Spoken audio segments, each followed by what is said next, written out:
Welcome to this online service of Neshoba Unitarian Universalist Church.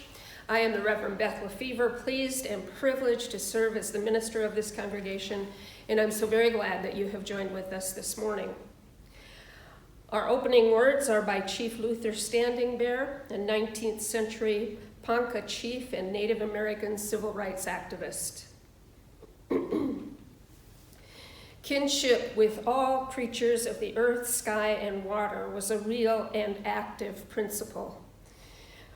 In the animal and bird world, there existed a brotherly feeling that kept us safe among them. The animals had rights, the right of man's protection, the right to live, the right to multiply, the right to freedom, and the right to man's indebtedness. This concept of life and its relations filled us with joy and the mystery of living. It gave us reverence for all life. It made a place for all things in the scheme of existence with equal importance to all. In a spirit of kinship and reverence for all life, let us be in worship together. And now Tom Adams will light our chalice. Sherman Alexie is a Native American author, a part of the Spokane tribe in what is now Washington State, Idaho. And he writes books for young adults. And he wrote one called The Absolutely True Diary of a Part-Time Indian, which is about his experience growing up on a reservation but attending school off the reservation. And in that book, he shares some words that I think all of us need to hear from time to time. And so for our chalice lighting, I'm going to read this quote. Do you understand how amazing it is to hear that from an adult? Do you know how amazing it is to hear that from anybody? It's one of the simplest sentences in the world, just 4 words, but they're the 4 hugest words in the world when they're put together. You can do it. I can do it. Let's do it.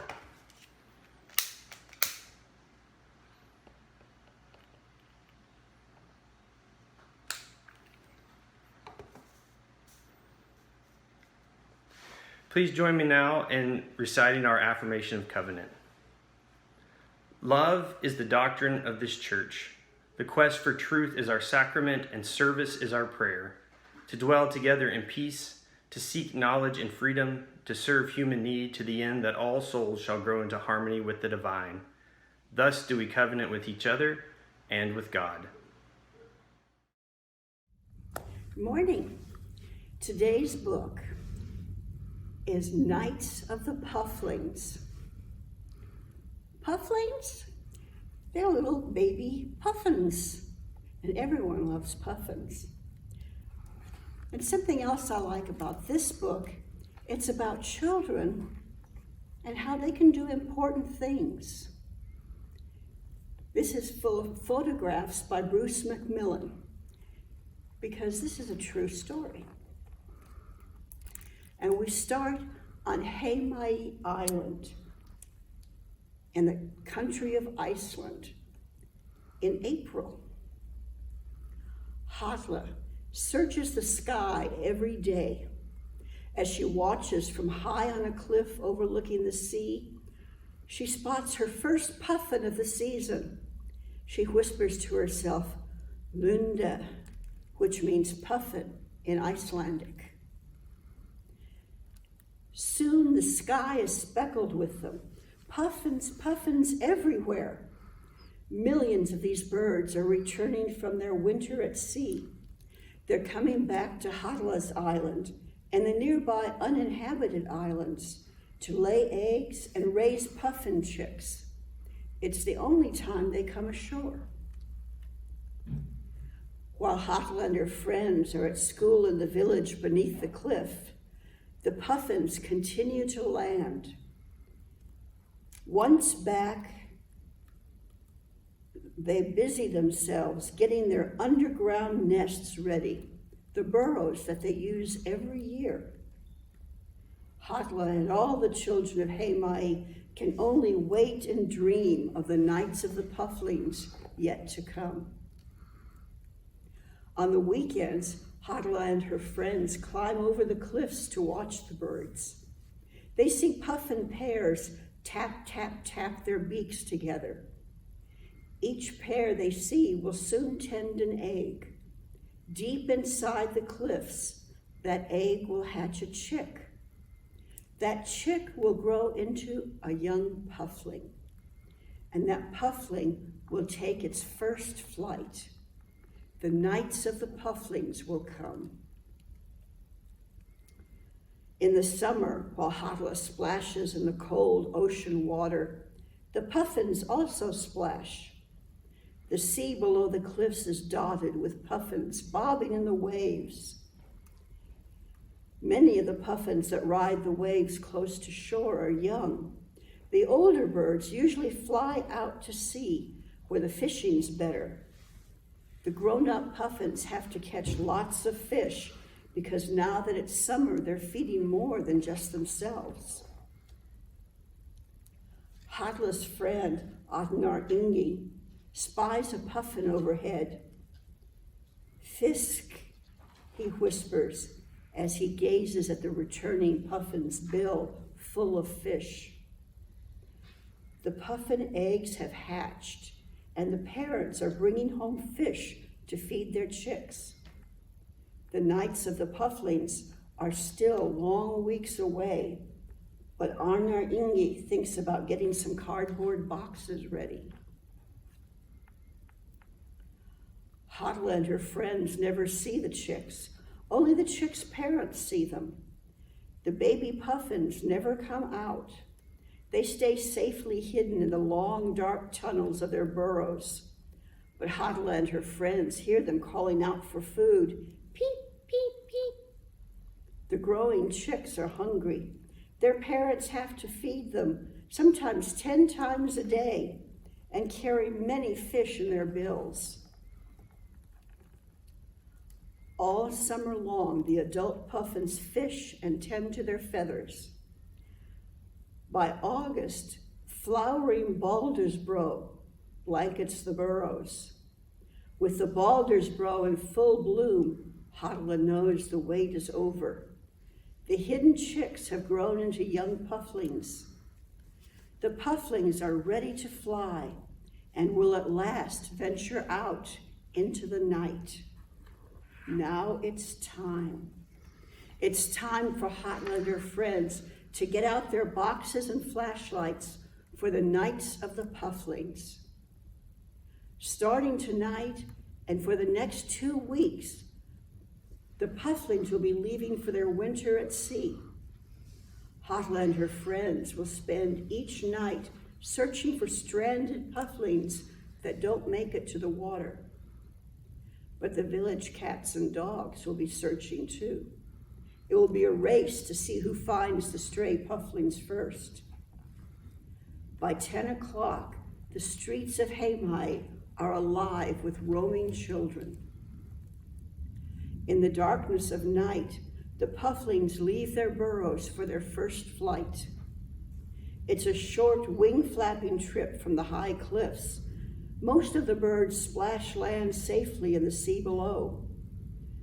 But some get confused by the village lights. Perhaps they think the lights are moonbeams reflecting on the water. Hundreds of the pufflings crash land in the village every night. Unable to take off from flat ground, they run around and try to hide. Dangers await.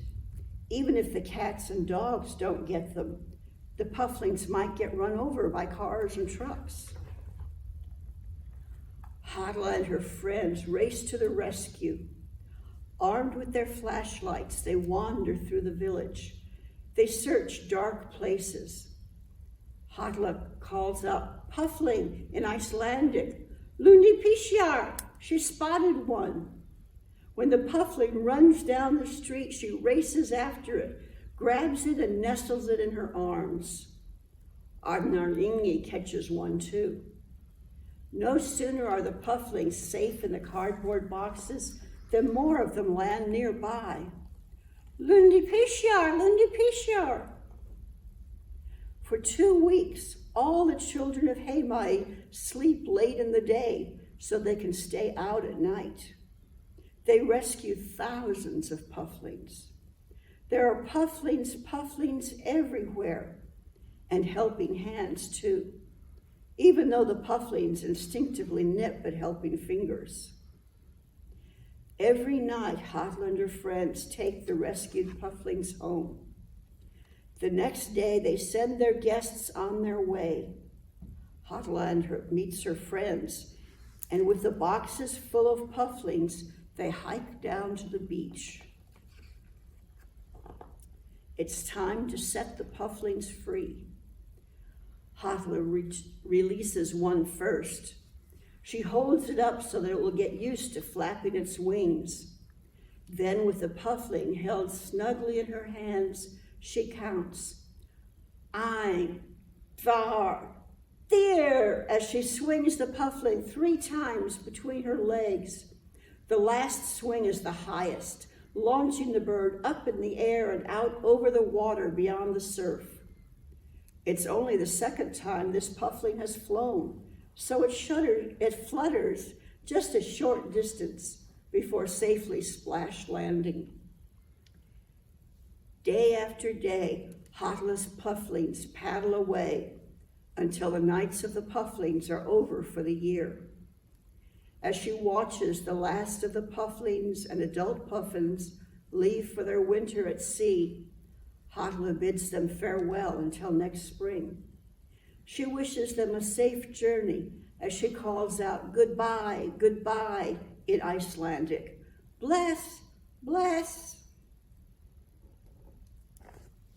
Now, Iceland isn't the only place where people help some of the pufflings get to shore or where pufflings are hatched. All around the northern Atlantic, this can happen. And if you want to go online and Google Puffin Patrol, you can see a film of Hamai just a couple years ago and the children saving puffins. And if you go to explore.org, there are a lot of webcams, including one that shows inside a puffin burrow. I was asked to speak about what Neshoba means to me. Well, when I speak about what it means to me, it's what it means to me and my family. Me and my children came here after we didn't have a good connection at our last church. We didn't like having everything such a routine and everything had to be exactly the same every week. And there's too much emphasis on the past and not on the future.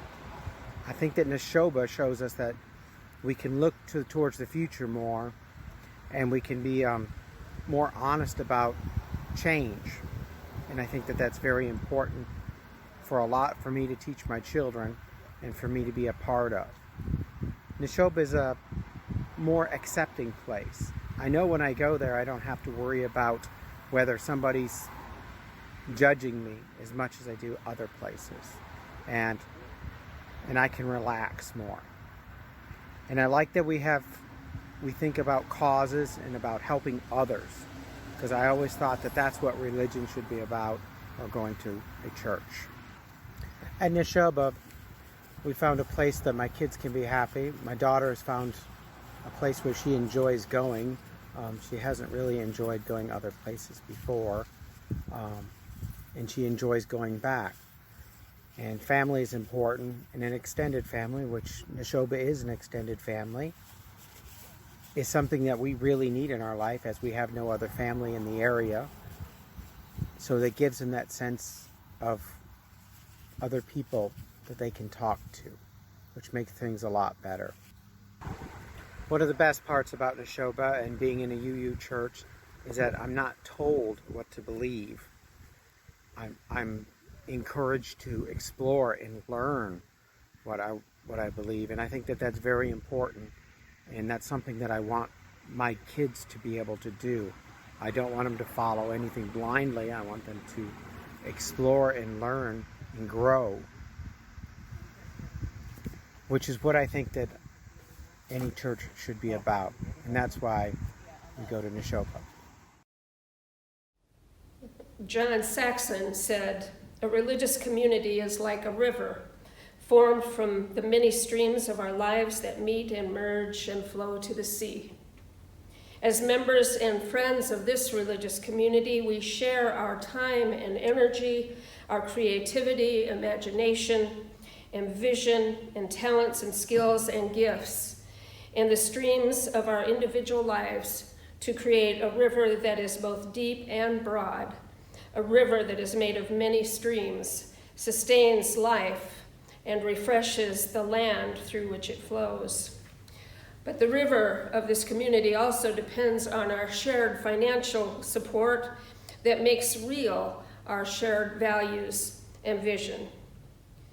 We will now receive an offering for the support of this religious community and its work in the world. We invite you to give as generously and joyfully as you are willing and able, knowing as always how deeply grateful we are. You may donate according to the directions on the graph coming up.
My readings are both taken from the Harvard Square Library, Timeline of Unitarian Universalist Relationships with Native American Peoples and Nations.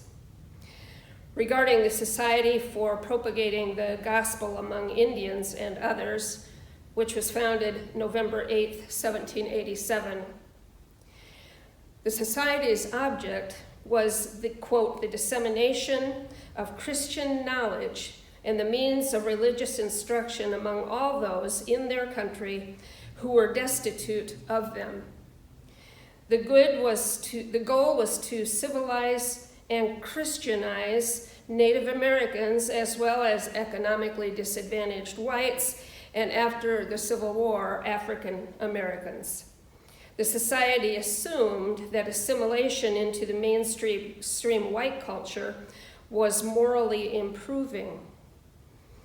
When writing the history of the Society, Samuel Atkins Eliot noted that many of the original members were liberal Christians who later declared themselves Unitarians after the split in the Congregational Church in 1819.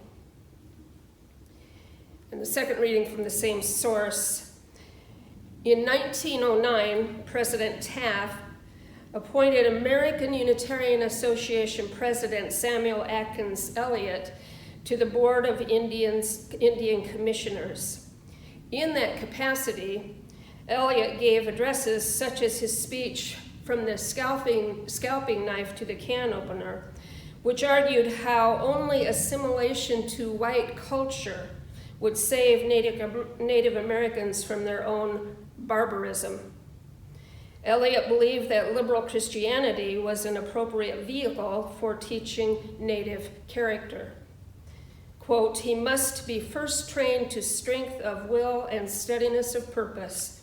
He must become accustomed to participate in the life of a community which acts under moral ideas," end quote.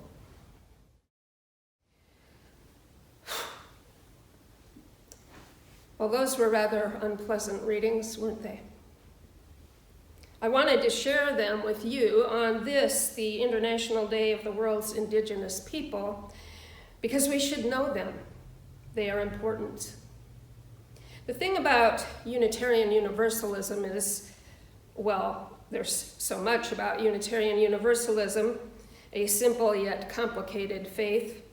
But one of the things I want to lift up is that we eventually get it right, or at least more right. And we eventually got it more right, are getting it more right regarding our Native American siblings. Listen to some headlines on this topic from further along the timeline. The first two readings were from late 1700 and early 1900, and then there are these. GA calls for support for Indian rights, 1970. GA abhors violence at Pine Ridge Reservation, 1975. GA calls for justice for Indigenous peoples, 1993. GA resolution supports Native American treaty rights, 2000. UUA President Sinkford apologizes to Ute peoples, 2009. UU's partner with Lumi Nation, 2015. UU's joint witness at Standing Rock, 2016. Well, that feels better. And then at this year's online General Assembly in June, the opening ceremony was marked by a hauntingly beautiful Native American ritual and dance, followed later in the week by a call to action. As the call to action states, the Mashpee Wampanoag tribe, the very tribe that welcomed the Pilgrims in the 1600s, is at risk of losing what is left of their homelands due to a determination made by the Bureau of Indian Affairs. The Mashpee Wampanoag, the people of the First Light, have occupied the same region in the Cape Cod area for over 12,000 years and have faced diminishment of their homelands since colonization. The latest decision is a blow to tribal sovereignty and undermines the future and sustainability of the tribal nation. The tribe is asking Congress to protect its reservation lands and has put forth the Mashpee Wampanoag Tribe Reservation Reaffirmation Act, H.R. 312. The call to action asks for signatures in support of this legislation. The delegates at GA also adopted an AIW, action of immediate witness, regarding, quote, 400 years of white supremacist colonialism, end quote. This AIW calls for our continued work in doing right by the Native American people this country has so grievously trampled and ravaged over the centuries. There is more information about these actions in my weekly pastor's note in Friday's Connection News.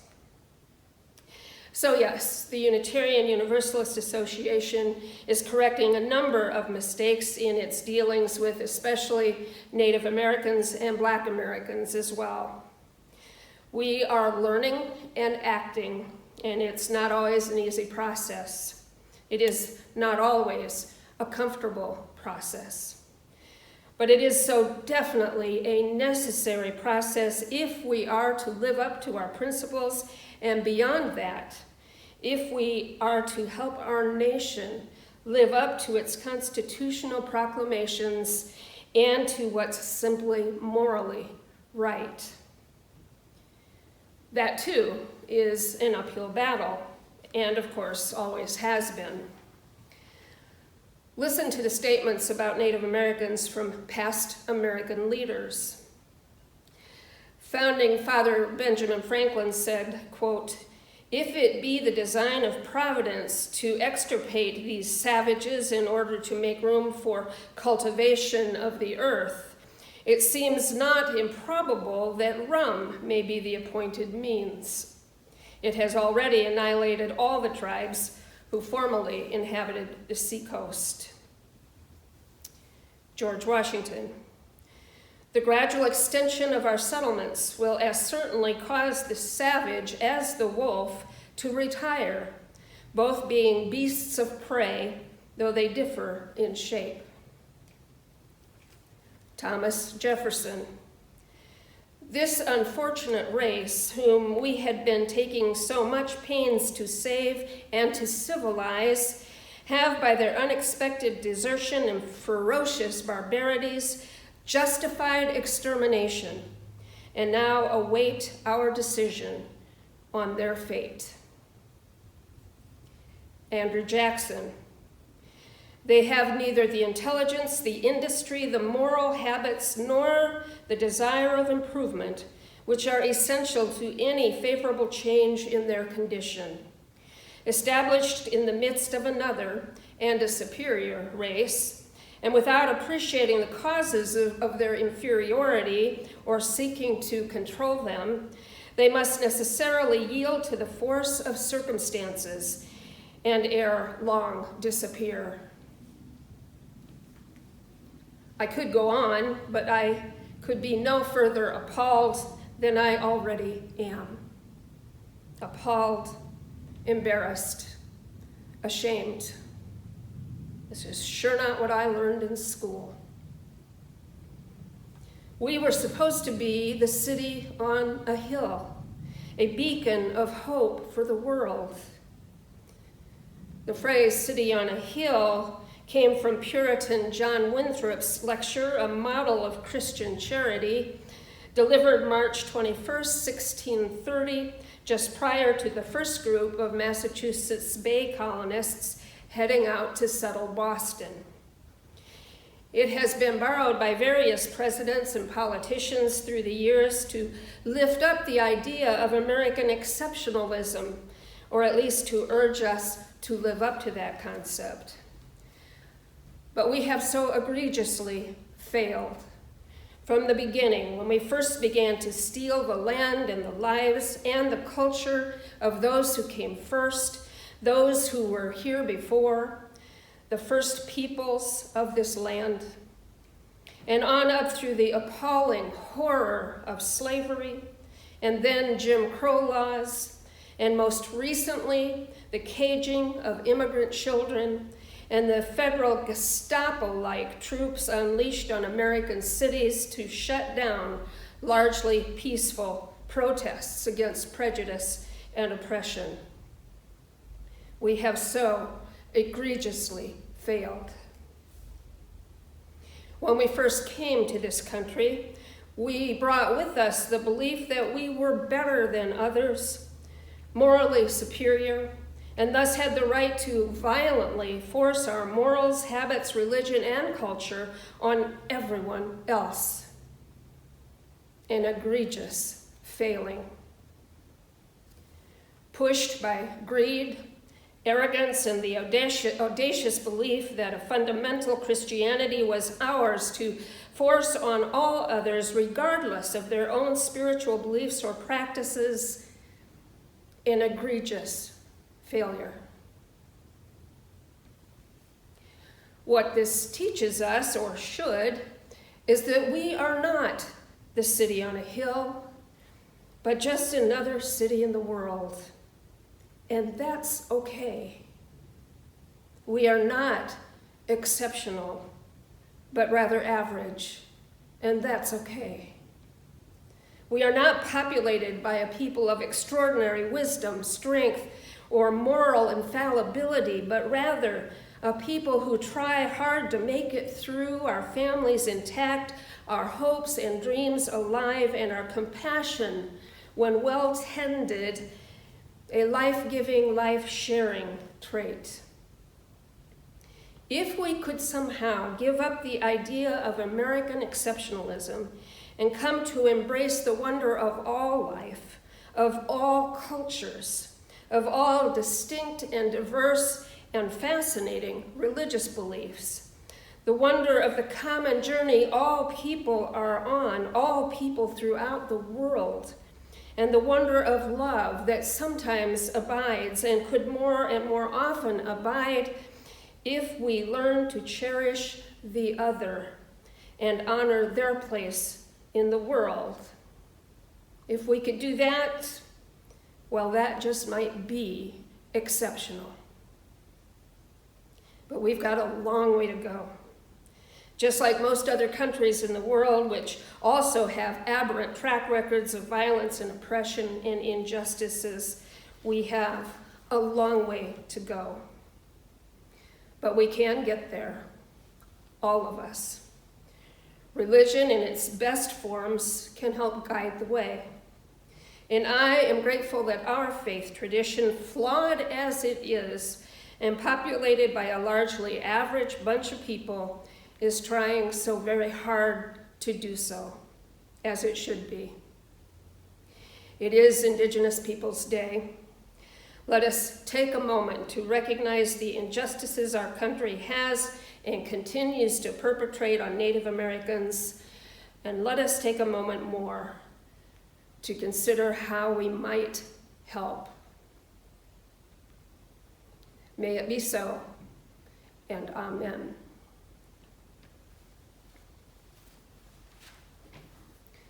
And now let us move into a time of meditation, reflection, and prayer using the words of others. Take a breath, become comfortable, and lean into the truth of these words. By Sherry Mitchell, Wena Hamu Kwaset. Mother Earth is our first teacher. She has informed us that oneness does not equal sameness. She shows us this through the harmonious balance that is held in the rich biodiversity that exists within our world. To achieve oneness, we must transcend our differences and embrace the integration of every individual aspect of humanity into the whole, knowing that all healthy systems are comprised of complexity and an abundance of diversity.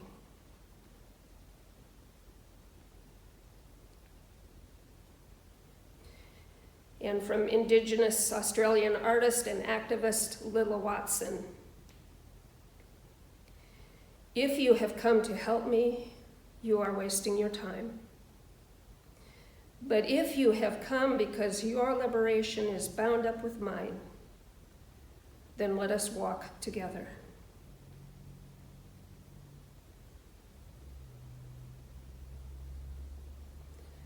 And from author and spiritual leader John London.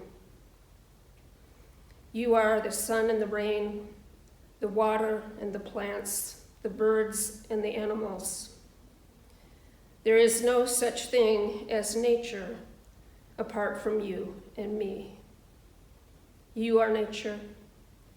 I am nature, just as you are me, and I am you.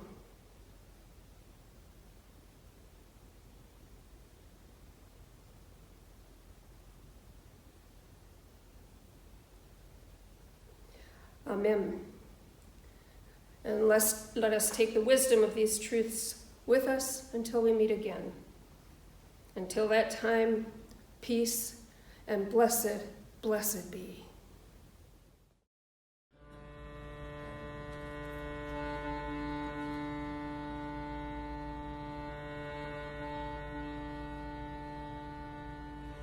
Neesa, Neesa, Neesa, Neesa, Neesa.